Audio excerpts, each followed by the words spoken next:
인종차별적인 리조트 직원이 김호중을 공격하다. 그 후 일어난 일은 모두를 충격에 빠뜨렸다. 만약 이게 반복되는 패턴이라면 가만히 있을 수 없어. 창밖으로는 여전히 아름다운 정원이 펼쳐져 있었다. 그러나 김호중의 마음속에는 폭풍이 서서히 몰아치고 있었다. 흥미는 무거운 마음으로 식당을 나섰다. 아침 식사 동안 있었던 일을 잊으려 했지만 분명한 차별의 흔적을 보고 그냥 넘길 수는 없었다. 다니엘과 지온 역시 공기 속에 흐르는 긴장감을 느끼고 있었다. 세 사람은 정성스럽게 가꿔진 푸른 정원을 지나 돌길을 따라 리조트로 향했다. 멀리서 들려오는 관광객들의 웃음소리는 방금 전 겪은 불쾌한 경험과 극명한 대조를 이루고 있었다. 우리 다시 한번 시도해봐야 해. 다니엘이 깊은 생각에 잠긴 듯한 목소리로 말했다. 아침에 있었던 일이 단순한 실수일 수도 있어. 하지만 같은 일이 반복된다면 이건 단순한 착오라고 볼 수 없지. 김호중은 잠시 침묵하다가 고개를 끄덕였다. 나도 동의해. 섣불리 결론을 내리고 싶진 않아. 하지만 이런 일이 계속된다면 그냥 넘어갈 수는 없어. 그들은 리조트 프런트로 다시 가서 미리 예약한 방에 대해 문의하기로 했다. 로비에 들어서자 어젯밤과 마찬가지로 화려한 샹들리에가 빛을 반사하며 천장에 반짝이고 있었고 고급 소파들이 가지런히 배치되어 있었다. 프런트에는 다른 직원이 서 있었는데 금발의 여성으로 단정한 모습과 완벽한 화장을 하고 있었다. 김호중이 다가가자 그녀는 순간적으로 그를 바라보았고 어딘가 어색한 미소를 지으며 입을 열었다. 안녕하세요, 고객님. 무엇을 도와드릴까요? 김호중은 차분하지만 단호한 목소리로 말했다. 우리가 예약한 방에 대해 문의하고 싶습니다. 어젯밤 직원이 유지보수 문제로 다른 방을 배정해야 한다고 했는데 아직까지 추가 안내를 받지 못했습니다. 프런트 직원은 컴퓨터 화면을 쳐다보며 키보드를 두드렸다. 그녀의 눈빛이 잠시 망설이는 듯 하더니 이내 대답했다. 죄송하지만 고객님의 객실은 아직 준비되지 않았습니다. 유지보수 팀이 문제를 해결 중이며 진행 상황이 업데이트되면 알려드리겠습니다. 지온이 미간을 찌푸리며 한 발 앞으로 나섰다. 우리는 사전에 고급 스위트룸을 예약했습니다. 그런데 다른 고객들은 별다른 문제 없이 예약한 방을 배정받고 있는 것 같은데요. 여성 직원은 순간적으로 당황한 기색을 보였지만 이내 다시 직업적인 태도로 돌아왔다. 불편을 끼쳐드려 죄송합니다. 하지만 유지보수 문제는 저희가 통제할 수 없는 사항입니다. 다니엘은 그녀를 바라보며 씁쓸한 미소를 지었다. 참 이상하네요. 어째서 이런 문제가 우리한테만 생기는 걸까요? 프런트 직원은 애써 미소를 유지하며 차갑게 대답했다. 다른 도와드릴 일이 있을까요, 고객님? 김호중은 긴장감이 점점 고조되는 것을 느꼈다. 프런트 뒤편에서 다른 직원들이 슬쩍 이들을 바라보고 있었고 몇몇 고객들도 흥미로운 듯 이 상황을 지켜보고 있었다. 그는 깊이 숨을 들이마신 후 더 이상의 논쟁을 피하기로 했다. 괜찮습니다.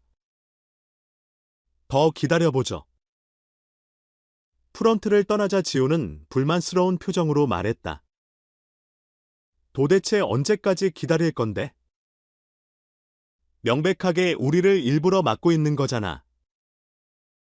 다니엘도 고개를 끄덕였다. 단순한 지연이 아니야.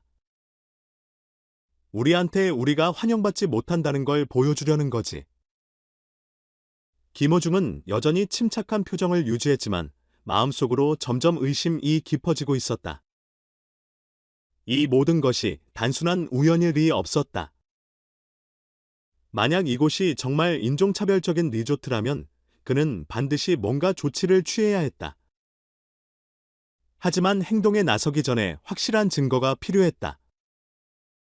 그들은 오후 시간을 이용해 리조트를 둘러보기로 했지만 단순한 관광이 아니라 관찰을 위해서였다. 해변을 따라 걸으며 주변을 살폈고 곧 정리된 선베드들이 줄지어 노인 전용 해변 구역에 도착했다. 그러나 그들이 다가가자 한 구조요원이 다가오며 경계하는 눈빛을 보냈다. 죄송합니다, 고객님. 이 선배들은 모두 예약되어 있습니다. 김호중은 주위를 둘러보았다. 몇몇 사람들이 선베드에서 휴식을 취하고 있었지만 최소한 4-5개의 빈자리가 눈에 띄었다. 빈자리가 하나도 없다는 건가요? 직원은 고개를 저었다. 네, 고객님 대신 저쪽 공용구역을 이용하실 수 있습니다. 그는 편의시설이 부족한 먼 쪽의 해변을 가리켰다. 다니엘은 비꼬듯이 웃으며 말했다. 또 우연의 일치인가 보네. 지호는 분노에 찬 눈빛으로 김호중을 바라보았다. 이제 더 이상 가만히 있을 수 없어. 김호중도 지훈이 맞는 말을 하고 있음을 알았다. 그는 구조요원을 바라보며 차가운 목소리로 말했다. 매니저와 이야기하고 싶습니다. 직원은 잠시 망설였지만 결국 고개를 끄덕였다. 잠시만 기다려주세요. 얼마 후 깔끔한 정장을 입은 중년 남성이 나타났다. 그는 어색한 미소를 지으며 다가왔다. 안녕하십니까, 고객님. 저는 리조트 매니저 리처드입니다. 무슨 문제라도 있으신가요? 김호중은 그를 똑바로 바라보며 말했다. 우리는 이곳에서 계속해서 문제를 겪고 있습니다. 체크인 지연 식당에서의 불친절한 서비스 그리고 지금은 선베드 이용까지 제한당하고 있습니다. 도대체 무슨 일이 벌어지고 있는 겁니까? 리처드는 여전히 형식적인 미소를 지으며 대답했다. 불편을 끼쳐드려 죄송합니다. 저희 리조트는 어떠한 차별도 하지 않습니다. 모든 고객에게 최고 수준의 서비스를 제공하고자 노력하고 있습니다. 다니엘은 냉소적인 미소를 지었다. 정말 그렇습니까? 방금 백인 고객들은 아무 문제 없이 서비스를 받고 있던데. 리처드는 잠시 말을 잃었지만 이내 다시 평정을 되찾았다. 해변 구역에 대한 예약 상황을 다시 확인해 보겠습니다. 혹시라도 실수가 있었다면 바로 시정하겠습니다. 지호는 팔짱을 끼고 단호하게 말했다. 이건 단순한 실수가 아닙니다. 반복되는 차별적인 패턴이죠. 김호중은 리처드의 눈을 바라보며 진심 어린 사과를 기대했지만 그가 본 것은 단순한 무표정한 가면뿐이었다. 그는 깊이 숨을 들이마시며 결심했다. 이 문제를 쉽게 넘기지 않겠다고. 그들은 자리를 떠났지만 이번에는 더 이상 인내할 수 없었다. 김호중은 이곳에서 더 심각한 일이 벌어질 수도 있음을 직감했다. 그리고 그는 이제 행동에 나설 때가 되었음을 알았다. 김호중은 해변을 떠나며 침착함을 유지하려 했지만 그의 마음속에서는 불안한 감정이 점점 커져갔다. 이제는 단순한 작은 문제들이 아니었다. 프런트 데스크 레스토랑 해변까지 그들이 받는 차가운 태도와 차별에는 분명한 공통점이 있었다. 이 리조트에서 유일하게 그런 대우를 받는 사람들은 바로 그들뿐이었다. 다니엘 카터는 옆에서 무거운 표정으로 걸었다. 평소 차분한 성격의 그조차도 이번 상황이 심상치 않다는 것을 인정하지 않을 수 없었다. 지호는 분노에 가득 차 있었고 주먹을 꽉 쥔 채 굳은 표정으로 걸었다. 더는 못 참겠어. 지훈이 화난 목소리로 말했다. 이건 단순한 오해가 아니야. 명백한 인종차별이야. 김호중은 바로 대답하지 않았다. 그는 깊이 숨을 들이마시며 이성적으로 생각하려 했다. 우리는 증거가 필요해. 만약 이게 정말 조직적인 차별이라면 우리가 그것을 증명해야 해. 다니엘이 고개를 끄덕였다. 더 지켜봐야겠지만 이번에는 좀 더 신중하게 행동해야 해. 그들은 다시 리조트의 로비로 돌아가 주변 상황을 면밀히 살펴보기로 했다. 바 근처에 자리를 잡고 앉아 프런트 데스크 직원들이 다른 고객들을 어떻게 대하는지 지켜보았다. 잠시 후 한 영국인 커플이 체크인을 하러 왔다. 직원들은 환한 미소로 맞이하며 신속하게 체크인 절차를 진행했다. 불과 3분도 차에 걸리지 않아 그들은 룸키를 받아들고 떠났다. 어떤 시스템 오류도 없었고 객실 유지보수 문제 같은 핑계도 없었다. 김호중은 지훈을 바라보았다. 그리고 둘 다 이 장면이 결정적인 증거라는 것을 직감했다. 하지만 바로 그때 익숙한 목소리가 뒤에서 들려왔다. 또 당신들이군요. 김호중이 돌아보자 아침 식당에서 무례하게 굴었던 직원 마크 스티븐슨이 서 있었다. 그는 팔짱을 낀 채 비웃는 표정을 짓고 있었다. 그의 눈빛에는 도발적인 기색이 서려 있었다. 뭐 원하는 거야? 지훈이 날카롭게 물었다. 마크는 어깨를 으쓱이며 더 가까이 다가와 일부러 낮은 목소리로 속삭였다. 그냥 궁금해서요. 이런 고급 리조트에 당신들 같은 손님이 오는 게 흔한 일인가 싶어서 김호중은 눈을 가늘게 뜨며 가슴속에서 분노가 차오르는 것을 느꼈다. 그게 무슨 뜻이지? 마크는 비꼬든 미소를 지으며 고개를 갸웃거렸다. 당신들 여길 마음껏 즐길 수 있을 거라고 생각했어요. 착각하지 마세요. 이곳은 당신들을 위한 곳이 아니거든요. 지호는 벌떡 일어나 주먹을 불끈 쥐었다. 손가락 마디가 하얗게 변할 정도였다. 지금 내가 무슨 말을 하고 있는지 알아. 마크는 한 발짝도 물러서지 않았다. 오히려 입꼬리를 올리며 도발하듯 말했다. 그냥 사실을 말하는 겁니다. 당신들도 잘 알고 있잖아요. 다니엘이 재빨리 지훈을 붙잡았다. 쓸데없이 시간 낭비하지 마. 하지만 마크는 멈추지 않았다. 그는 김호중을 향해 한 걸음 더 다가오더니 일부러 고개를 숙여 또렷하게 들릴 정도의 낮은 목소리로 말했다. 당신들이 축구를 잘하든 돈을 얼마나 벌든 상관없어요. 하지만 절대 잊지 마세요. 여기 있는 많은 사람들의 눈에 당신들은 여전히 외국인일 뿐이니까. 김호중은 이를 악물었다.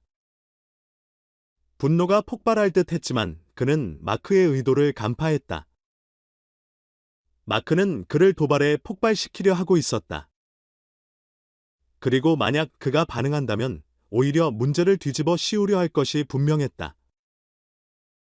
김호중은 차분하지만 단호한 목소리로 말했다. 내가 무슨 생각을 하든 상관없어. 하지만 충고 하나 해줄게. 내가 그렇게 혐오를 뿜어내고 다녀도 결국 그에 대한 대가는 치르게 될 거야. 마크는 코웃음을 치며 몇 걸음 물러섰다. 오, 정말 기대되는군요. 그는 그렇게 말하고 돌아섰다. 주변에 있던 몇몇 손님들이 대화를 들었는지 어색한 시선을 보냈다. 어떤 사람들은 조용히 자리를 피했지만 몇몇은 속삭이며 상황을 지켜보았다.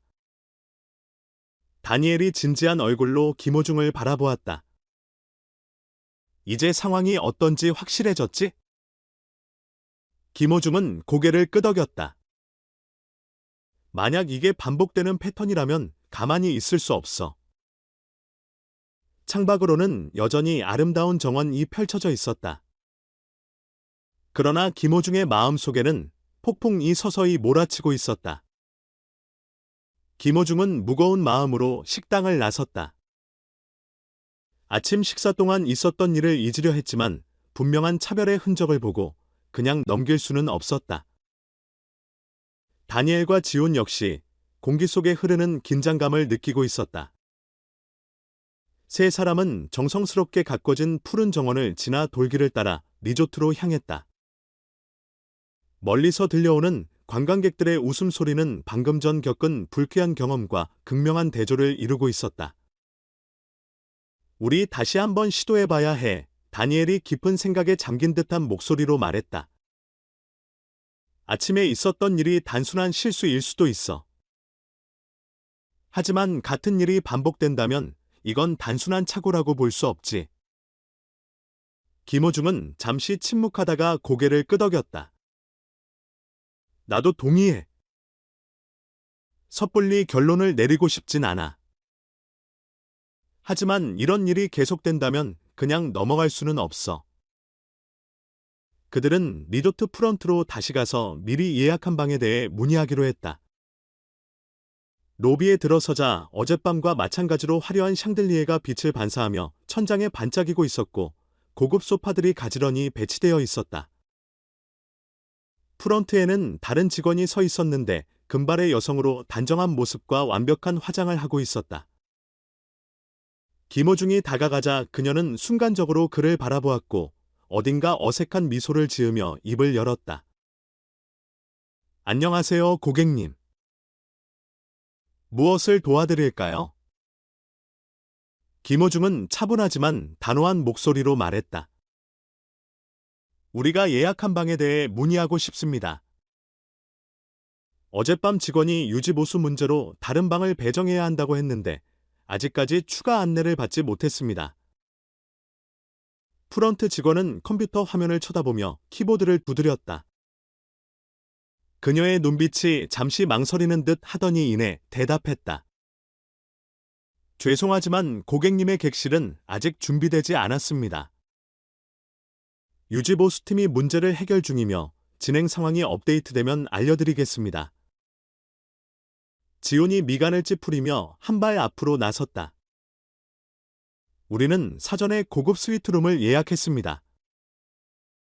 그런데 다른 고객들은 별다른 문제 없이 예약한 방을 배정받고 있는 것 같은데요. 여성 직원은 순간적으로 당황한 기색을 보였지만 이내 다시 직업적인 태도로 돌아왔다. 불편을 끼쳐드려 죄송합니다. 하지만 유지보수 문제는 저희가 통제할 수 없는 사항입니다. 다니엘은 그녀를 바라보며 씁쓸한 미소를 지었다. 참 이상하네요. 어째서 이런 문제가 우리한테만 생기는 걸까요? 프런트 직원은 애써 미소를 유지하며 차갑게 대답했다. 다른 도와드릴 일이 있을까요? 김호중은 긴장감이 점점 고조되는 것을 느꼈다. 프런트 뒤편에서 다른 직원들이 슬쩍 이들을 바라보고 있었고 몇몇 고객들도 흥미로운 듯 이 상황을 지켜보고 있었다. 그는 깊이 숨을 들이마신 후 더 이상의 논쟁을 피하기로 했다. 괜찮습니다. 더 기다려보죠. 프런트를 떠나자 지호는 불만스러운 표정으로 말했다. 도대체 언제까지 기다릴 건데? 명백하게 우리를 일부러 막고 있는 거잖아. 다니엘도 고개를 끄덕였다. 단순한 지연이 아니야. 우리한테 우리가 환영받지 못한다는 걸 보여주려는 거지. 김호중은 여전히 침착한 표정을 유지했지만 마음속으로 점점 의심이 깊어지고 있었다. 이 모든 것이 단순한 우연일 리 없었다. 만약 이곳이 정말 인종차별적인 리조트라면 그는 반드시 뭔가 조치를 취해야 했다. 하지만 행동에 나서기 전에 확실한 증거가 필요했다. 그들은 오후 시간을 이용해 리조트를 둘러보기로 했지만 단순한 관광이 아니라 관찰을 위해서였다. 해변을 따라 걸으며 주변을 살폈고 곧 정리된 선베드들이 줄지어 노인 전용 해변 구역에 도착했다. 그러나 그들이 다가가자 한 구조요원이 다가오며 경계하는 눈빛을 보냈다. 죄송합니다, 고객님. 이 선배들은 모두 예약되어 있습니다. 김호중은 주위를 둘러보았다. 몇몇 사람들이 선베드에서 휴식을 취하고 있었지만 최소한 4-5개의 빈자리가 눈에 띄었다. 빈자리가 하나도 없다는 건가요? 직원은 고개를 저었다. 네, 고객님. 대신 저쪽 공용구역을 이용하실 수 있습니다. 그는 편의시설이 부족한 먼 쪽의 해변을 가리켰다. 다니엘은 비꼬듯이 웃으며 말했다. 또 우연의 일치인가 보네. 지호는 분노에 찬 눈빛으로 김호중을 바라보았다. 이제 더 이상 가만히 있을 수 없어 김호중도 지훈이 맞는 말을 하고 있음을 알았다. 그는 구조요원을 바라보며 차가운 목소리로 말했다. 매니저와 이야기하고 싶습니다. 직원은 잠시 망설였지만 결국 고개를 끄덕였다. 잠시만 기다려주세요. 얼마 후 깔끔한 정장을 입은 중년 남성이 나타났다. 그는 어색한 미소를 지으며 다가왔다. 안녕하십니까, 고객님. 저는 리조트 매니저 리처드입니다. 무슨 문제라도 있으신가요? 김호중은 그를 똑바로 바라보며 말했다. 우리는 이곳에서 계속해서 문제를 겪고 있습니다. 체크인 지연 식당에서의 불친절한 서비스 그리고 지금은 선베드 이용까지 제한당하고 있습니다. 도대체 무슨 일이 벌어지고 있는 겁니까? 리처드는 여전히 형식적인 미소를 지으며 대답했다. 불편을 끼쳐드려 죄송합니다. 저희 리조트는 어떠한 차별도 하지 않습니다. 모든 고객에게 최고 수준의 서비스를 제공하고자 노력하고 있습니다. 다니엘은 냉소적인 미소를 지었다. 정말 그렇습니까? 방금 백인 고객들은 아무 문제 없이 서비스를 받고 있던데요. 리처드는 잠시 말을 잃었지만 이내 다시 평정을 되찾았다. 해변 구역에 대한 예약 상황을 다시 확인해 보겠습니다. 혹시라도 실수가 있었다면 바로 시정하겠습니다. 지호는 팔짱을 끼고 단호하게 말했다. 이건 단순한 실수가 아닙니다. 반복되는 차별적인 패턴이죠. 김호중은 리처드의 눈을 바라보며 진심 어린 사과를 기대했지만 그가 본 것은 단순한 무표정한 가면뿐이었다. 그는 깊이 숨을 들이마시며 결심했다. 이 문제를 쉽게 넘기지 않겠다고. 그들은 자리를 떠났지만 이번에는 더 이상 인내할 수 없었다. 김호중은 이곳에서 더 심각한 일이 벌어질 수도 있음을 직감했다. 그리고 그는 이제 행동에 나설 때가 되었음을 알았다. 김호중은 해변을 떠나며 침착함을 유지하려 했지만 그의 마음속에서는 불안한 감정이 점점 커져갔다. 이제는 단순한 작은 문제들이 아니었다. 프런트 데스크 레스토랑. 해변까지 그들이 받는 차가운 태도와 차별에는 분명한 공통점이 있었다. 이 리조트에서 유일하게 그런 대우를 받는 사람들은 바로 그들뿐이었다.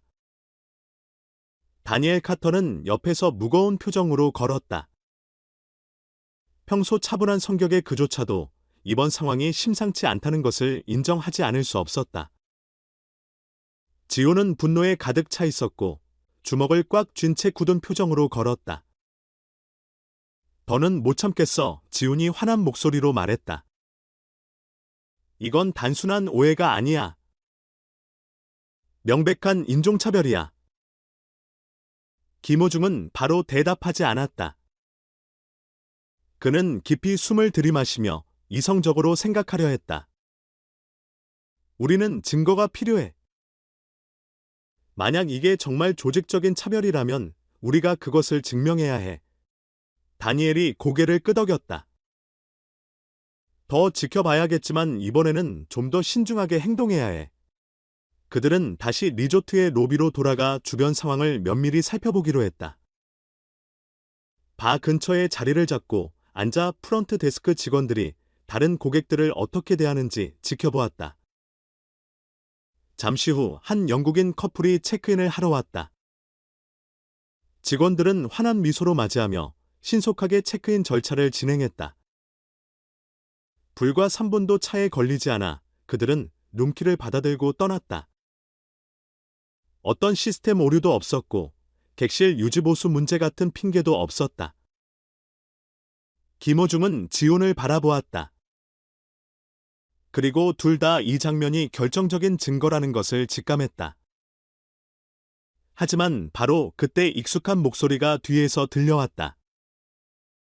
또 당신들이군요. 김호중이 돌아보자 아침 식당에서 무례하게 굴었던 직원 마크 스티븐슨이 서 있었다. 그는 팔짱을 낀 채 비웃는 표정을 짓고 있었다. 그의 눈빛에는 도발적인 기색이 서려 있었다. 뭐 원하는 거야? 지훈이 날카롭게 물었다. 마크는 어깨를 으쓱이며 더 가까이 다가와 일부러 낮은 목소리로 속삭였다. 그냥 궁금해서요. 이런 고급 리조트에 당신들 같은 손님이 오는 게 흔한 일인가 싶어서. 김호중은 눈을 가늘게 뜨며 가슴 속에서 분노가 차오르는 것을 느꼈다. 그게 무슨 뜻이지? 마크는 비꼬든 미소를 지으며 고개를 갸웃거렸다.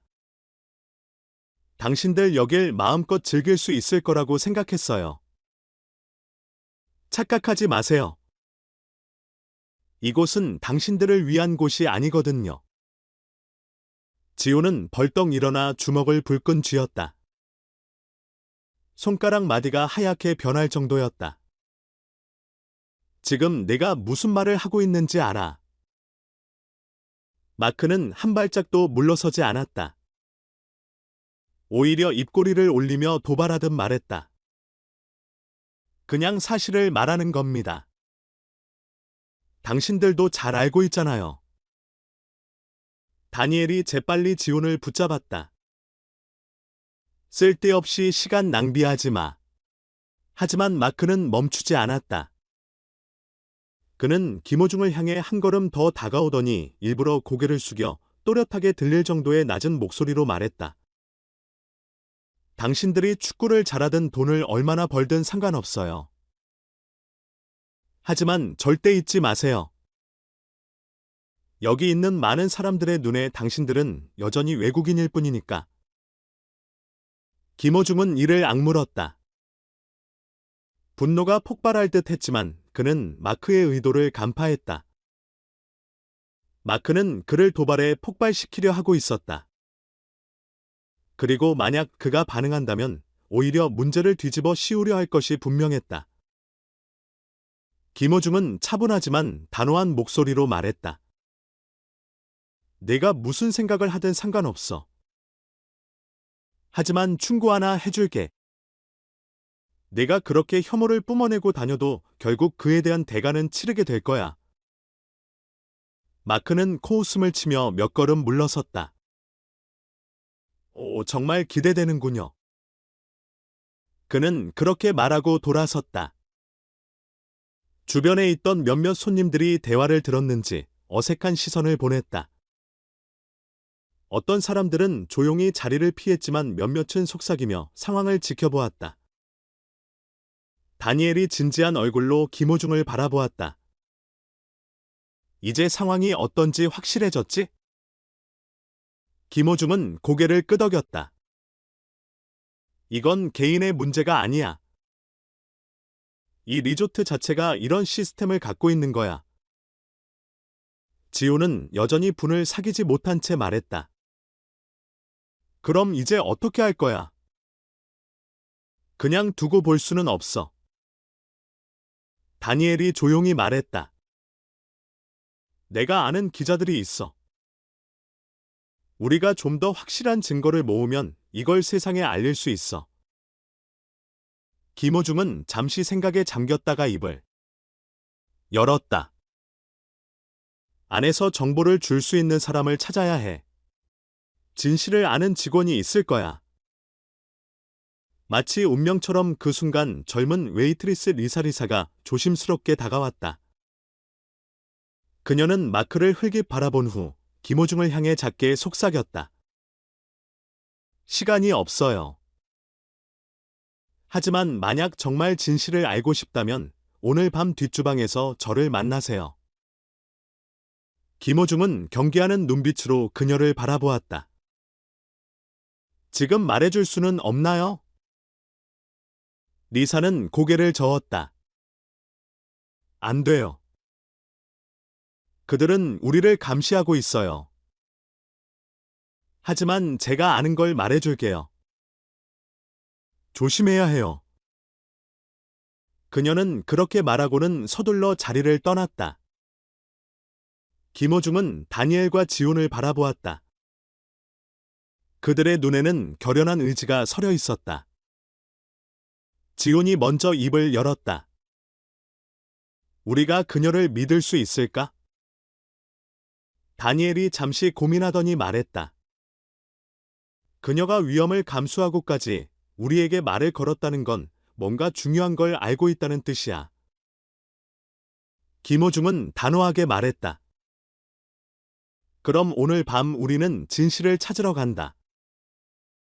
그들은 로비를 떠났다. 수많은 의문이 머릿속을 스쳐 지나갔지만 단 한 가지는 분명했다. 그들은 단순한 손님이 아니었다. 그들은 이 리조트가 감추고 싶은 어떤 어두운 비밀에 발을 들여놓고 있었다. 그리고 이제 물러설 수 없었다. 하늘이 점점 어두워지고 밤의 장막이 이 호화로운 리조트를 덮었다. 부드러운 밤바람이 나무 사이로 스치며 차가운 공기를 가져왔지만 김호중이 몸을 떨게 된 이유는 단순한 날씨 때문이 아니었다. 오후에 마크 스티븐슨과 마주친 후 그는 이 상황이 단순한 평범한 휴가를 넘어섰다는 것을 깨달았다. 이것은 개인적인 문제가 아니었다. 이것은 하나의 체계였고 보호받고 유지되는 시스템이었다. 그리고 마크 같은 자들은 자신들이 누구를 환영하고 누구를 배척할지 결정할 권리가 있다고 믿고 있었다.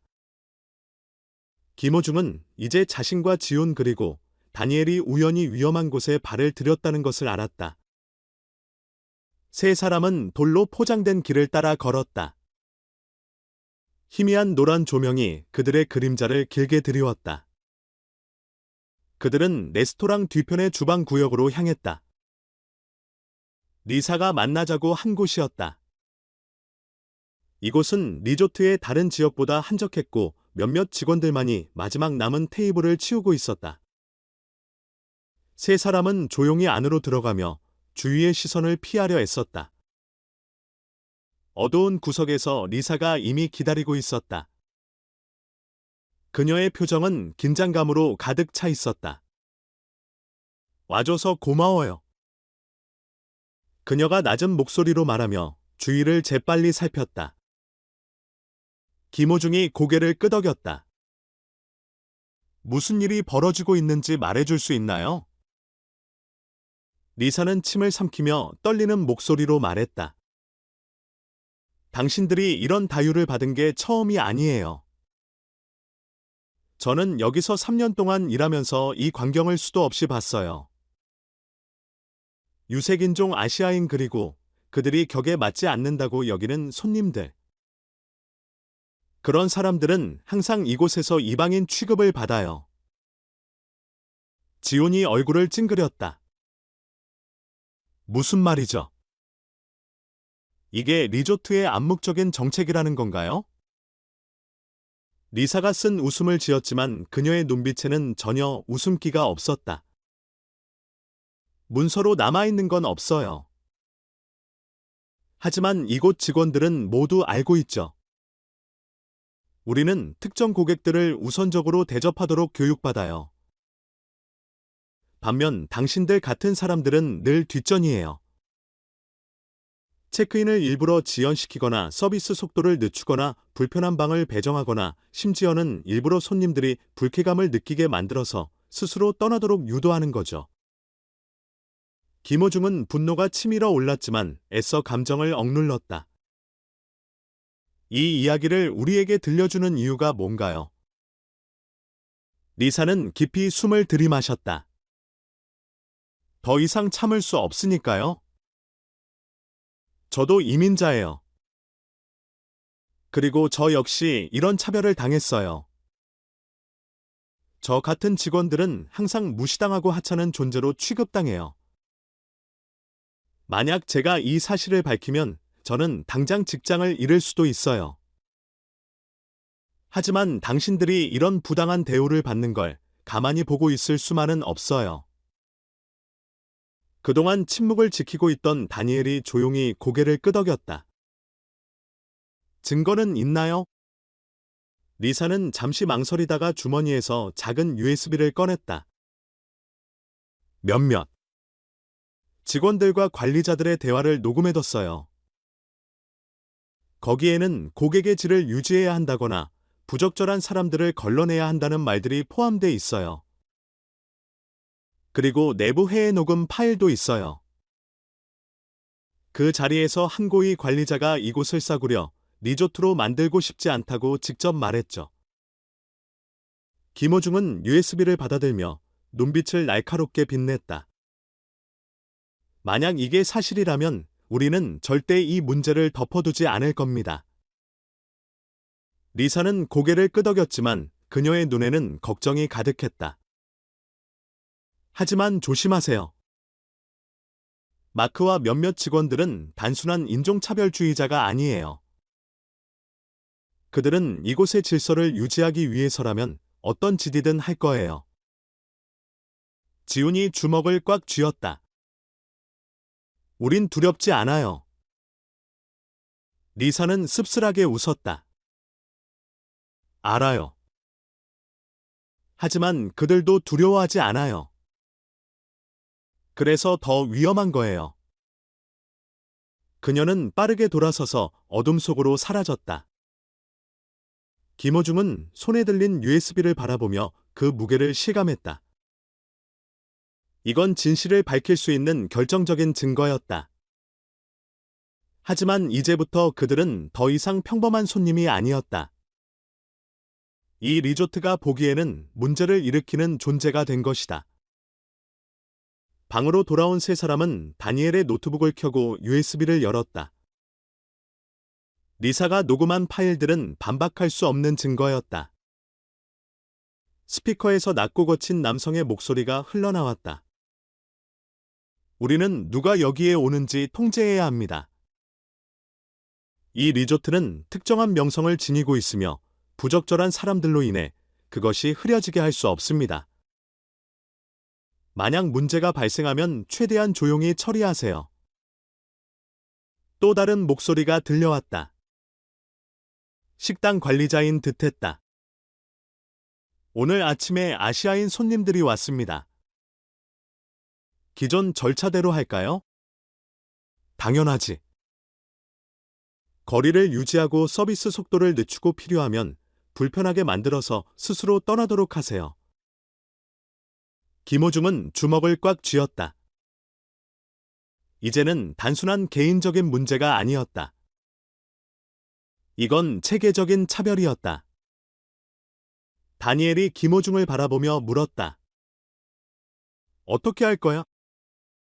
김호중은 잠시 생각하다가 단호하게 말했다. 우린 조용히 떠나지 않을 거야. 이 사실을 세상에 알릴 거야. 지훈이 고개를 끄덕였다. 하지만 먼저 우리가 이 증거를 갖고 있다는 걸 그들이 알아차리지 못하게 해야 해. 다니엘은 노트북을 닫으며 깊이 생각에 잠겼다. 내가 몇몇 기자들에게 연락해 볼게. 하지만 쉽지 않을 거야. 그들이 우리가 뭘 하려는지 눈치채면 방해하거나 심지어 협박할 수도 있어. 김호중은 깊은 숨을 내쉬며 결의를 다졌다. 난 인생에서 많은 도전을 이겨냈어. 하지만 이번만큼 중요한 싸움은 없었던 것 같아. 우리가 나서지 않으면 다음 차례는 누가 될지 모른다고. 그날 밤 세 사람은 밤새도록 계획을 세웠다. 창밖으로 보이는 리조트는 여전히 화려한 조명을 밝히며 고급스러움을 뽐내고 있었다. 하지만 그 겉모습 뒤에는 감춰진 어두운 진실이 있었다. 그리고 김호중은 알았다. 해가 떠오르는 순간 그들의 싸움이 본격적으로 시작될 것이라는 것을. 그날 밤 김호중, 바니엘 그리고 지우는 거의 잠을 이루지 못했다. 희미한 스탠드 조명이 비추는 작은 방 안에서 그들은 노트북을 둘러싸고 앉아 리사가 제공한 녹음 파일을 하나씩 들었다. 스피커에서 흘러나오는 목소리는 단순한 대화가 아니었다. 그것은 체계적인 차별을 증명하는 명백한 증거였다. 고위급 직원들 사이에서 오간 대화는 그들의 의심을 확신으로 바꿔놓았다. 이 리조트는 격을 유지하기 위해 보이지 않는 정책을 운영하고 있었고, 손처럼 백인이 아닌 손님들은 다른 손님들처럼 환영받지 못하고 있었다. 창밖으로 보이는 리조트는 여전히 고요했지만 손은 그것이 단지 외형적인 평온함일 뿐임을 알고 있었다. 이 화려한 장소 아래에는 훨씬 더 불편한 진실이 숨겨져 있었다. 그는 바니엘을 바라보았다. 바니엘은 신뢰할 만한 기자에게 이 증거를 넘길 방법을 찾으며 휴대전화를 살펴보고 있었다. 언론 쪽에 아는 사람이 몇 명 있어. 바니엘이 차분하지만 단호한 목소리로 말했다. 우리가 제대로 움직이면 이 사실을 세상에 알릴 수 있어. 하지만 그 전에 우리가 입막음 당하지 않도록 조심해야 해. 지호는 아직도 분노를 사귀지 못하고 있었다. 그들이 우리가 증거를 가지고 있다는 걸 알면 어떻게 나올 것 같아. 손은 의자에 몸을 기댄 채 깊이 생각에 잠겼다. 그들은 이걸 덮으려고 하겠지. 어쩌면 우리가 이곳을 무사히 떠나지 못하게 만들 수도 있어. 셋은 잠시 침묵에 빠졌다. 그러다 바니엘이 휴대전화를 들고 번호를 눌렀다. 에이미. 그는 낮은 목소리로 말했다. 네가 반드시 들어야 할 이야기가 있어. 에이미는 영국 언론계에서 유명한 탐사보도 기자였다. 대형 스캔들을 파헤치는 것으로 정평이 난 그녀라면 이 사건을 세상에 알리는데 가장 적합한 사람이었다. 몇 분 후 바니엘은 손과 지우는 향해 고개를 끄덕였다. 내일 여기로 올 거야. 하지만 우리가 더 많은 증거를 모아야 해. 그래야 이 이야기가 절대 묵살되지 않겠지? 손은 주먹을 살며시 쥐었다. 그럼 계속 관찰해야겠군. 다음 날 아침 그들은 각각 역할을 나누어 리조트 직원들의 행동을 면밀히 조사하기로 했다. 손과 지호는 식당으로 향했고 바니엘은 배서 직원들의 대화를 엿듣기로 했다. 아침 식사는 전과 다를 바 없었다. 손과 지호는 몇 분 동안 무시당한 끝에야 겨우 주문을 받을 수 있었고 음식이 나오기까지도 다른 테이블보다 훨씬 더 오래 기다려야 했다. 그들은 주변을 살피며 백인 손님들이 얼마나 빠르게 서비스를 받는지 주에 깊게 관찰했다. 그들보다 늦게 온 백인 커플은 주문 즉시 미소와 함께 따뜻한 서비스를 받았다. 결국 음식이 나왔을 때 손은 준비되어 있었다. 그는 차분하지만 날카로운 눈빛으로 웨이터를 바라보며 물었다. 왜 우리는 다른 손님들보다 더 오래 기다려야 하죠? 웨이터는 당황한 표정을 지으며 대답을 더듬거렸다. 저희가 오늘 좀 바빠서요. 정마료 지온이 끼어들었다. 그런데 왜 저 테이블은 우리보다 늦게 왔는데도 먼저 서비스를 받았죠? 웨이터는 침을 삼키며 주위를 두리번거렸다.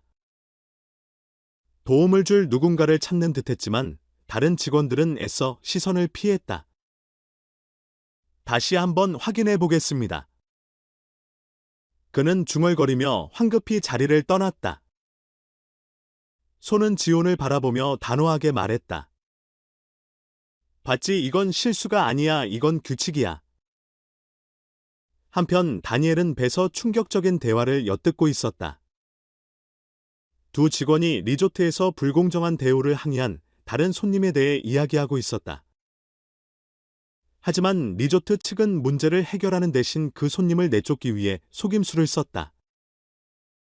그 사람한테 카드 결제에 문제가 있다고 했대. 한 직원이 말했다. 그리고 예약 시스템에 오류가 났다고 핑계를 대면서 내보낸 거지. 문제를 일으킬 여지를 주지 않으려고. 다니엘은 아무렇지 않은 척하며 조용히 스마트폰 녹음 버튼을 눌렀다. 방으로 돌아온 후 그는 송과 지훈에게 그 녹음 파일을 들려주었다. 이 리조트는 증거를 남기지 않는 방법을 알고 있어. 다니엘이 말했다. 우리도 조심하지 않으면 똑같이 당할 수도 있어. 손은 잠시 생각에 잠겼다. 지금 당장 떠나서 언론에 알릴 수도 있어. 하지만 그것만으로 충분할까? 그들이 부정하면 끝이야. 확실한 증거가 필요해. 지호는 고개를 끄덕였다. 리사가 우리를 도왔으니 그녀라면 더 많은 증인을 찾을 수 있을지도 몰라. 그들은 다시 리사를 찾았다. 이번에는 그녀가 10년 넘게 이곳에서 일해온 중년의 직원 로버트를 소개해 주었다. 나는 이 일이 너무 오래 지속되는 걸 봐왔다. 로버트는 낮고 무거운 목소리로 말했다. 나 같은 사람들은 입을 열면 일자리를 잃게 되지. 하지만 만약 누군가가 이 진실을 밝혀낼 수 있다면 나는 기꺼이 돕겠다. 그는 리조트가 과거에 어떻게 고객들의 불만을 무마해왔는지 그리고 이를 덮기 위해 얼마나 교묘한 방법을 써왔는지를 상세히 설명해 주었다. 이제 그들은 충분한 증거를 갖게 되었다. 하지만 바로 그 순간 한 가지 불길한 사실을 깨달았다. 우리를 감시하고 있어. 한 명의 보안 요원이 근처에서 계속 지켜보고 있었다. 로버트가 떠나자 그 요원도 곧 사라졌다. 그들이 알아챈 거야. 지훈이 낮은 목소리로 말했다. 손은 긴장된 숨을 들이마셨다. 그는 다니엘을 바라보았다. 시간이 없어. 서둘러야 해. 다니엘은 즉시 전화를 꺼내 에이미에게 연락했다. 지금 당장 모든 걸 공개해야 해. 리조트는 그들을 막으려 할 것이 분명했다. 하지만 손은 두려워하지 않았다. 이제는 물러설 때가 아니었다. 이제는 진실을 세상에 밝혀야 할 때였다. 김호중은 주변 분위기가 점점 변하고 있음을 뚜렷이 느꼈다. 리사와 로버트를 만난 이후로 모든 것이 더 긴장감 넘치는 분위기로 바뀌었다. 리조트 직원들은 이제 단순히 냉담하거나 무시하는 것을 넘어서 완전히 피하기 시작했다. 일부 직원들은 심지어 그의 눈을 마주보는 것조차 꺼려했다. 그러나 무엇보다도 더 불안한 점은 보안 직원들의 출연이 점점 잦아지고 있다는 것이었다. 식당, 해변, 복도, 어디를 가든 항상 누군가가 멀리서 지켜보고 있었다. 마치 그들의 모든 움직임이 감시당하고 있는 것처럼. 가장 먼저 이를 눈치챈 사람은 다니엘이었다. 아침에 식당에 들어섰을 때 입구 근처에 서 있던 보안 요원이 그들의 테이블을 계속 주시하고 있었다. 그는 아무 말도 하지 않았지만 그의 존재 자체가 무언의 경고처럼 느껴졌다. 다니엘은 조용히 몸을 기울이며 김호중과 지훈에게 낮은 목소리로 말했다. 우린 감시당하고 있어. 그리고 한두 명이 아니라. 김호중은 커피를 한 모금 마시며 태연한 척했다. 그들이 우리가 뭔가를 할까봐 두려운 거야. 지훈은 주먹을 꽉 쥐었다. 좋아. 그 말은 우리가 제대로 된 방향으로 가고 있다는 뜻이겠지. 그러나 다니엘은 신중했다. 하지만 만약 우리가 증거를 갖고 있다는 걸 그들이 눈치챘다면 가만히 있지 않을 거야. 그들은 이 이야기를 통제하려고 할 거야. 예상대로 정오가 되자 리조트 측은 공식적인 대응을 내놓았다. 모든 투숙객들에게 이메일이 발송되었는데 그 내용은 터무니없는 소문이 퍼지고 있다며 리조트는 항상 다양성과 포용성을 존중하는 환대를 중요하게 여긴다고 명시하고 있었다. 지호는 이메일을 읽고 비웃듯이 웃었다. 포용, 다양성 존중. 장난하는 거야. 김호중은 고개를 끄덕이며 차분히 말했다. 그들은 일이 커지기 전에 여론을 통제하려는 거야. 다니엘은 핸드폰을 확인하며 말했다. 우린 속도를 내야 해. 에이미가 방금 문자를 보냈어. 지금 이쪽으로 오고 있어. 계획대로만 된다면 오늘 밤 이 이야기가 뉴스에 실릴 거야. 하지만 예상치 못한 일이 발생했다. 오후가 되어 방으로 돌아왔을 때 도어락이 작동하지 않았다. 전자키의 비밀번호가 변경된 것이다. 김호중은 미간을 찌푸리며 다시 시도했지만 문은 열리지 않았다. 그는 지훈을 바라보았다. 지훈은 분노에 찬 표정으로 문을 뚫어져라 쳐다보고 있었다.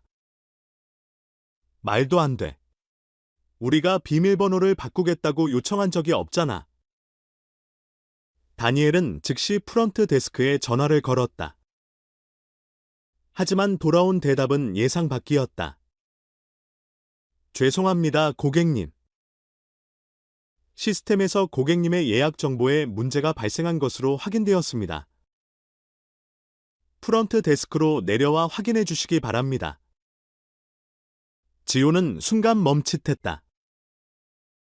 이거 설마. 김호중은 깊은 한숨을 쉬며 단호하게 말했다. 우리를 내쫓으려는 거야. 어쩔 수 없이 셋은 프런트 데스크로 향했다. 그곳에는 고위급 관리자 한 명이 이미 기다리고 있었다. 그는 며칠 전 해변에서 마주쳤던 리처드였다. 그는 팔짱을 낀 채 정중하지만 속내가 보이는 가식적인 미소를 짓고 있었다. 좋은 오후입니다, 고객님. 유감스럽지만 고객님의 예약 시스템에 오류가 발견되었습니다. 실수로 인해 리조트에서는 더 이상 고객님의 숙박을 제공해 드릴 수 없게 되었습니다. 김호중은 그의 눈을 똑바로 바라보았다. 오류. 저희는 정상적으로 예약했고 비용도 완납했습니다. 시스템 오류라면 왜 저희에게만 영향을 미치는 겁니까? 리처드는 여전히 미소를 유지했다. 정말 죄송합니다. 하지만 이것은 경영진의 결정입니다. 전액 환불을 도와드릴 것이며 필요하시면 다른 숙소를 찾는 것도 도와드릴 수 있습니다. 지호는 비웃으며 말했다. 이건 합법적인 이유 없이 우리를 내쫓는 거잖아. 리처드는 어깨를 으쓱였다. 추가적인 설명을 드릴 필요는 없습니다. 이것은 내부 정책입니다. 다니엘은 팔짱을 끼고 냉소적인 눈빛으로 그를 바라보았다. 당신들은 우리가 떠나면 모든 일이 끝날 거라고 생각하는 거야. 리처드는 여전히 침착한 태도를 유지했지만 그의 눈빛에는 자신감이 묻어 있었다. 무슨 말씀인지 모르겠군요. 하지만 한 가지 조언을 드리죠. 기회가 있을 때 떠나는 게 좋을 겁니다. 김호중은 자신들이 궁지에 몰렸다는 것을 깨달았다. 하지만 리조트가 이런 방식으로 그를 침묵시키려고 한다면 오히려 큰 실수를 한 것이었다. 그는 천천히 입을 열었다. 그의 목소리는 낮았지만 힘이 실려 있었다. 우리는 떠날 겁니다. 하지만 기억하세요. 당신들이 하고 있는 짓은 절대 묻히지 않을 겁니다. 리처드는 미소를 유지했지만 그 표정에서 미묘한 변화가 느껴졌다. 좋은 하루 되시길 바랍니다. 프런트를 떠나면서도 지호는 분노를 참지 못했다. 이대로 당할 순 없어. 김호중은 가방을 힘껏 움켜쥐며 단호한 눈빛을 보였다. 그들은 이겼다고 생각하겠지. 하지만 우리가 필요한 증거는 이미 확보했어. 절대로 그냥 넘어가지 않을 거야. 그 순간 다니엘의 휴대폰이 울렸다. 에이미가 도착했다는 메시지였다. 이제 우린 이 이야기를 세상에 알릴 방법이 있어. 김호중은 깊이 숨을 들이마셨다. 이제 이 싸움은 단순히 그들만의 문제가 아니었다. 부당한 다요를 받으면서도 목소리를 낼 수 없었던 모든 사람을 위한 싸움이었다. 리조트는 그들을 침묵시키려 했지만 진실은 결코 묻힐 수 없었다. 김호중과 그의 일행은 마음속에 끓어오르는 분노를 안고 프런트 데스크를 떠났다. 그들은 노골적으로 리조트에서 쫓겨났지만 그렇다고 해서 패배한 것은 아니었다. 경영진이 이들을 내쫓음으로써 이 사건을 무마할 수 있다고 생각했다면 그것은 큰 실수였다. 에이미는 검은색 렌터카 안에서 이미 기다리고 있었다. 김호중과 일행이 짐을 들고 나오는 것을 보자 그녀는 눈썹을 살짝 올렸다. 상황이 좋지 않았나 보네. 다니엘은 쓴 웃음을 지으며 차 문을 열었다. 그들이 일부러 지연시키는 것도 모자라 대놓고 우리를 쫓아냈어. 에이미는 고개를 저으며 불쾌한 기색을 감추지 못했다. 일단 타. 안전한 곳에서 이야기해야겠어. 그들은 차에 올라타고 침묵 속에서 리조트를 떠났다. 김호중은 백미러를 통해 점점 멀어지는 호화로운 빌라를 바라보았다. 겉보기에는 아름답고 화려했지만 그 안에는 거짓과 불공정함이 가득 차 있었다. 그들은 마을 외곽의 작은 카페에 도착해 한적한 구석을 골라 자리를 잡았다. 에이미는 노트북을 켜고 녹음기가 켜진 휴대폰을 테이블 위에 올려놓았다. 자, 하나도 빠뜨리지 말고 전부 이야기해줘. 김호중, 지훈, 그리고 다니엘은 차례로 자신들이 겪은 모든 일을 설명했다. 직원들의 이상한 태도, 차별적인 서비스, 체크인 지연, 그리고 결국 쫓겨나기까지의 과정. 그들은 리사와 로버트가 제공한 녹음 파일도 들려주었다. 관리자의 목소리가 스피커에서 흘러나오자 고객의 질을 유지해야 한다며 특정한 사람들을 배제하라는 내용이 담긴 대화를 듣고 에이미의 표정이 점점 차가워졌다.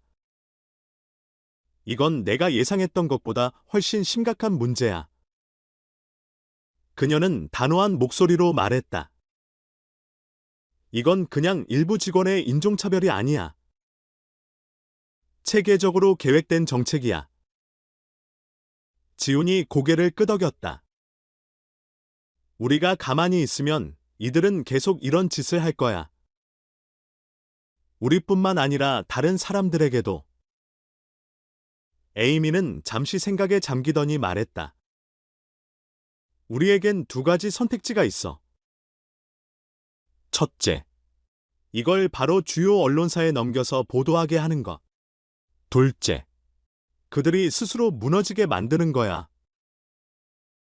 다니엘이 눈썹을 올렸다. 무슨 뜻이야? 에이미는 의미심장한 미소를 지었다. 우린 이미 확실한 증거를 가지고 있어. 하지만 이 리조트가 자신들의 이미지를 지키려고 무리하게 대응한다면 오히려 그들이 더 큰 실수를 할 거야. 그리고 그 순간 우리는 그 실수를 이용하는 거지. 김호중은 바로 이해했다. 그러니까 우리가 가진 모든 증거를 한 번에 공개하지 않고 그들이 먼저 움직이도록 유도하겠다는 거지. 에이미가 고개를 끄덕였다. 맞아. 우리는 살짝 흔들어주기만 하면 돼. 그러면 그들은 당황해서 실수를 할 거야. 그리고 그때마다 우리는 추가 증거를 공개하며 압박을 강화하는 거지. 다니엘이 흥미롭다는 듯 말했다. 괜찮은 전략이네. 하지만 먼저 그들의 반응을 봐야겠어. 에이미는 휴대폰을 들어 몇몇 기자들에게 메시지를 보냈다. 일단 몇 개의 작은 언론사에서 이 리조트의 차별 논란을 보도하게 할 거야. 너무 과하게는 아니고 적당히 주목받을 정도로. 1시간쯤 지나자 첫 번째 기사가 작은 온라인 뉴스 사이트에 올라왔다. 제목은 간결했지만 강렬했다. 유명 리조트 고객 차별 논란에 휩싸이다. 불과 몇 분 만에 기세는 댓글이 달리기 시작했다. 누군가는 분노했고 누군가는 의심을 품었지만 분명한 것은 사람들의 관심이 쏠리고 있다는 점이었다. 그리고 예상대로 리조트 측의 반응이 즉각적으로 나왔다. 그들은 공식 SNS 계정을 통해 성명을 발표하며 모든 의혹을 부인했다. 지훈이 휴대폰 화면을 가리키며 비웃듯 말했다. 봐, 또 뻔한 소리를 하네. 우리는 모든 고객을 존중합니다. 어떠한 차별도 용납하지 않습니다. 같은 말장난이나 하고 있잖아. 다니엘이 에이미를 바라보며 말했다. 이제 다음 단계를 실행할 차례야. 에이미는 고개를 끄덕이고 노트북을 열어 녹음 파일 중 하나를 기자들에게 보냈다. 이번에는 직원들이 직접 차별적인 정책을 논의하는 대화였다. 조금 더 규모가 큰 언론사가 이를 받아 기사로 내보냈다.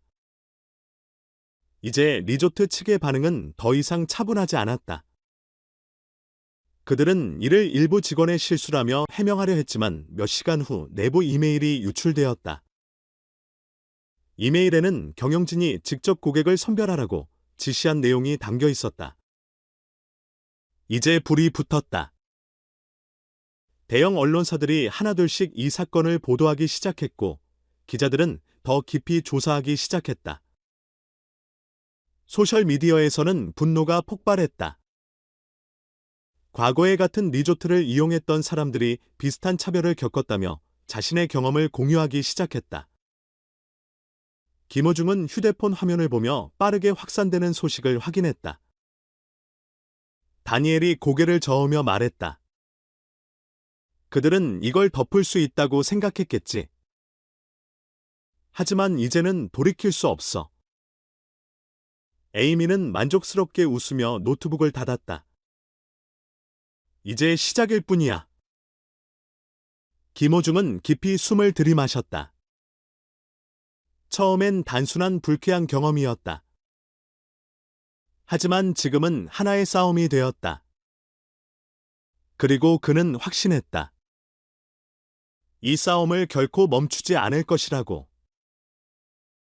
리조트의 스캔들 소식은 빠르게 언론을 통해 퍼져나갔다.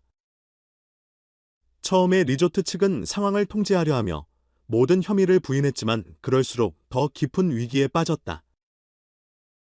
시간이 지날수록 새로운 기사들이 쏟아져 나왔고 리조트의 오랜 차별적 관행이 하나씩 밝혀졌다. 지금까지 침묵했던 전직 직원들도 용기를 내어 입을 열기 시작했다. 그들은 경영진이 만든 암묵적인 규칙과 어울리지 않는 손님들이 차별받아온 실상을 폭로했다. 또한 그들 역시 편견이 만연한 환경에서 일하면서 느꼈던 공포에 대해 이야기했다. 사건이 터진 지 하루 만에 리조트 측은 결국 기자회견을 열었다. 생방송으로 진행된 자리에서 리조트의 최고 경영자인 말컴 화이트가 긴장한 표정으로 나타났다. 그는 최대한 침착한 태도를 유지하려 했지만 눈빛에서는 불안함이 그대로 드러났다. 그는 주요 뉴스 채널을 통해 다음과 같이 발표했다. 최근 제기된 의혹들에 대해 매우 유감스럽게 생각합니다. 저희 리조트는 인종이나 사회적 지위에 상관없이 모든 고객에게 최상의 경험을 제공하는 것을 목표로 하고 있습니다. 이에 따라 내부 조사를 철저히 진행하여 사실관계를 명확히 밝히겠습니다. 김호중과 다니엘, 지호는 작은 카페에서 기자회견을 지켜보았다. 수요의 변명을 들은 지훈이 비웃으며 말했다. 내부 조사. 결국 자기들이 자기들을 조사하고 문제없다고 할 거잖아. 다니엘이 고개를 저었다. 아직도 자기들이 이 상황을 통제할 수 있다고 착각하는 거야. 그들 곁에 앉아있던 기자 에이미는 여전히 차분한 태도를 유지하며 말했다. 걱정 마. 우리는 다음 단계를 준비해 두었어. 기자회견이 끝난 직후 충격적인 내부 정보가 공개되었다. 리조트 경영진이 직원들에게 보낸 이메일이 유출된 것이다. 그 안에는 다음과 같은 지시가 적혀 있었다. 우리 리조트의 이미지를 해칠 수 있는 고객들은 원치 않는다. 어떤 수단을 동원해서라도 그들이 다시 오고 싶지 않게 만들어라. 이 이메일이 공개되자 상황은 더욱 걷잡을 수 없이 악화되었다. 이제 더 이상 단순한 의혹이 아니라 리조트 측이 의도적으로 차별 정책을 시행했다는 직접적인 증거가 드러난 것이다. 소셜미디어는 분노로 들끓었다. 리조트 보이콧. 보이콧 리조트. 김호중에게 정의를 찾다. 같은 해시태그가 순식간에 확산되었고 과거의 리조트에서 비슷한 차별을 경험했던 고객들이 자신의 이야기를 공유하며 여론의 압박을 더욱 키웠다. 유출된 이메일이 공개된 지 24시간도 지나지 않아 여러 대기업이 리조트와의 협력을 중단한다고 발표했다. 스폰서들은 계약을 해지했고 주요 비즈니스 파트너들도 관계를 단절했다. 리조트의 모기업 주가는 급락했고 경영진은 심각한 위기를 실감하기 시작했다. 그날 밤 늦게 김호중은 모르는 번호로부터 전화를 받았다. 그는 전화를 받았고 상대방이 말했다. 김호중 씨. 저는 리조트 측의 법률 대리인입니다. 이 문제를 원만하게 해결하고 싶습니다. 김호중은 미소를 지으며 대답했다. 원만하게 해결한다고요? 무슨 뜻이죠? 상대방은 잠시 머뭇거리더니 조심스럽게 말했다. 저희가 보상을 제안할 수 있습니다. 상당한 금액이 될 것입니다. 대신 이 문제에 대해 더 이상 문제 삼지 않는다면 말이죠. 옆에서 듣고 있던 지호는 화를 참지 못하고 자리에서 벌떡 일어났다. 지금 돈으로 입막음 하려는 거야. 하지만 김호중은 전혀 놀라지 않았다. 그는 이런 일이 벌어질 것을 이미 예상하고 있었다. 저는 당신들의 돈이 필요 없습니다. 제가 원하는 건 정의입니다. 상대방은 잠시 침묵하더니 차갑게 말했다. 이 결정을 후회할 수도 있을 겁니다. 통화가 끝났지만 김호중은 두렵지 않았다. 오히려 그의 결심은 더욱 확고해졌다. 다음 날 대중과 언론의 압박이 극에 달하자 리조트 측은 또 다른 공식 발표를 내놓았다. 이번에는 변명도 부인도 없었다. 그들은 잘못을 인정했고 쇼를 포함한 주요 경영진이 사퇴한다고 발표했다. 동시에 차별 철폐 및 다양성과 포용성을 위한 개선책을 도입하겠다고 약속했다. 하지만 김호중은 알고 있었다. 단순한 약속만으로는 아무것도 바뀌지 않는다. 그는 단순히 한 리조트가 변화하는 것이 아니라 업계 전체가 이 문제와 정면으로 마주해야 한다고 생각했다. 그는 기자 에이미와의 단독 인터뷰에서 단호하게 말했다. 저는 저 자신만을 위해 이 싸움을 한 것이 아닙니다. 부당한 대우를 받았지만 목소리를 낼 기회조차 없었던 모든 사람들을 위해 행동한 것입니다. 우리가 침묵한다면 아무것도 변하지 않습니다. 이 발언은 순식간에 전 세계로 퍼져나갔다. 이제 김호중은 단순한 축구 스타가 아니었다. 그는 정의와 용기의 상징이 되었다. 다니엘이 그의 어깨를 두드리며 미소 지었다. 너 덕분에 진짜 변화가 시작됐어. 김호중은 고개를 끄덕였다. 하지만 이건 시작일 뿐이야. 그는 알고 있었다. 아직 갈 길은 멀지만 그는 앞으로도 계속 나아갈 준비가 되어 있었다. 회의실 안의 분위기는 조용해졌다. 김호중이 무대 위로 걸어 나오자 모든 시선이 그에게 쏠렸다. 그러나 이번에는 그가 익숙한 경기장의 조명이 아니라 새로운 싸움의 무대 위에서 비추는 조명이었다. 이 싸움은 축구장이 아닌 정의의 전선에서 벌어지는 것이었다. 100명의 청중이 그의 말을 기다리고 있었다.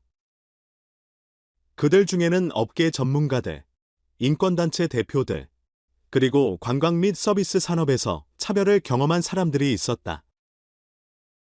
김호중은 무대 중앙에 서서 청중을 바라보았다. 맨 앞줄에는 다니엘 카토와 지훈 김이 앉아 있었고 그들의 눈빛은 자부심으로 빛나고 있었다. 진실을 세상에 알리는 데 도움을 준 에이미도 그곳에 있었으며 불의에 맞서 용감하게 싸운 리사와 로버트도 함께였다. 그는 깊이 숨을 들이마신 후 단호하지만 감정이 실린 목소리로 말했다. 제가 오늘 이 자리에 선 이유는 저 자신만을 위해서가 아닙니다. 저는 부당한 대우를 받았던 모든 사람들, 단지 특정 집단에 속하지 않는다는 이유로 무시당했던 모든 사람들을 위해 이 자리에 섰습니다. 제가 그 리조트에서 겪었던 일이 처음이 아닙니다. 그리고 우리가 바꾸지 않는다면 그것은 결코 마지막이 되지 않을 것입니다. 순간 회의장은 조용해졌고 이어서 박수 소리가 울려 퍼졌다. 김호중은 결연한 눈빛으로 계속 말했다. 저는 제 축구 인생을 통해 한 가지를 배웠습니다. 경기에 뛰어들지 않고서는 결과를 바꿀 수 없다는 것입니다. 차별에 맞서는 싸움도 마찬가지입니다. 우리가 진실을 말하지 않는다면 아무것도 바뀌지 않을 것입니다. 그는 잠시 말을 멈추었다가 다시 입을 열었다. 하지만 더 중요한 것은 변화는 한 개인의 힘만으로 이루어질 수 없다는 것입니다. 우리 모두가 연대해야 합니다. 리사, 로버트, 바니엘, 지온 같은 사람들이 필요합니다. 위험을 감수하면서도 목소리를 내는 사람들이 필요합니다. 이번에는 더 강한 박수 소리가 터져 나왔다.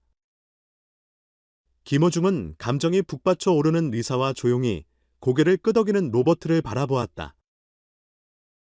제 이야기가 세상에 알려졌을 때 많은 사람들이 이것이 단순한 하나의 사건일 뿐이라고 말했습니다. 하지만 우리가 발견한 사실은 이것이 단순한 문제가 아니라 시스템적인 문제라는 것을 보여주었습니다. 특정 리조트나 회사만의 문제가 아니라 호텔 산업, 항공산업 그리고 외모가 다르다는 이유로 차별받는 모든 곳에서 일어나는 문제입니다. 그는 다시 청중을 바라보며 무게 있는 목소리로 말했다. 저는 과거의 이야기를 하러 온 것이 아닙니다. 저는 우리가 변화를 만들어야 한다는 것을 말하기 위해 이 자리에 섰습니다. 회의장은 다시 한번 박수로 가득 찼고 몇몇 사람들은 자리에서 일어나 그를 응원했다. 그 순간 김호중은 자신과 동료들이 단순히 숨겨진 진실을 폭로한 것이 아니라 하나의 운동을 시작했다는 것을 깨달았다. 연설이 끝난 후 많은 사람들이 그에게 다가와 악수를 청하고 감사를 표했다. 국제인권단체의 한 대표는 그에게 말했다. 당신이 한 일은 많은 사람들에게 영감을 줄 것입니다. 오늘은 중요한 전환점이 될 것입니다. 다니엘이 김호중의 등을 가볍게 두드리며 말했다. 봤지? 우리가 침묵할 수 없는 이유가 바로 이것이야. 김호중은 조용히 미소 지으며 고개를 끄덕였다. 나도 알아. 하지만 이건 시작일 뿐이야. 지훈이 크게 웃었다. 당연하지. 아직 할 일이 많잖아. 그들은 회의장을 나와 도시의 불빛이 반짝이는 발코니로 나섰다. 밤바람이 불어와 가슴을 가볍게 하지만 동시에 새로운 결의를 다지게 했다. 김호중은 난간에 기대어 하늘을 바라보았다. 단순한 휴가가 차별로 인해 망가졌던 사건이 이제는 그를 더 큰 싸움으로 이끌고 있었다. 하지만 그는 후회하지 않았다. 왜냐하면 아무도 나서지 않으면 또 다른 누군가가 같은 고통을 겪어야 할 것이기 때문이었다. 그는 곁에 있는 동료들을 바라보았다. 어려움을 함께 극복하고 불의에 맞서 싸우며 더 큰 정의를 위해 함께 걸어온 사람들. 우리는 계속 나아갈 거지. 김호중이 단호한 목소리로 물었다. 다니엘이 확신에 차서 고개를 끄덕였다. 물론이지. 지우는 장난기 어린 미소를 지었다. 그걸 말이라고 하냐? 에이미는 팔짱을 끼고 날카로운 눈빛을 빛내며 말했다. 난 이미 몇 가지 새로운 아이디어가 떠올랐어. 김호중은 웃음을 터뜨렸다. 그는 마치 인생의 새로운 장이 펼쳐진 듯한 느낌을 받았다. 그들은 단순히 한 번의 싸움을 이긴 것이 아니었다. 그들은 하나의 운동을 시작했다. 그리고 비록 앞으로의 길이 멀고 험난할지라도 그들은 멈추지 않을 것이다. 왜냐하면 정의는 침묵 속에서 태어나지 않는다. 정의는 목소리를 내는 사람들에 의해 이루어진다.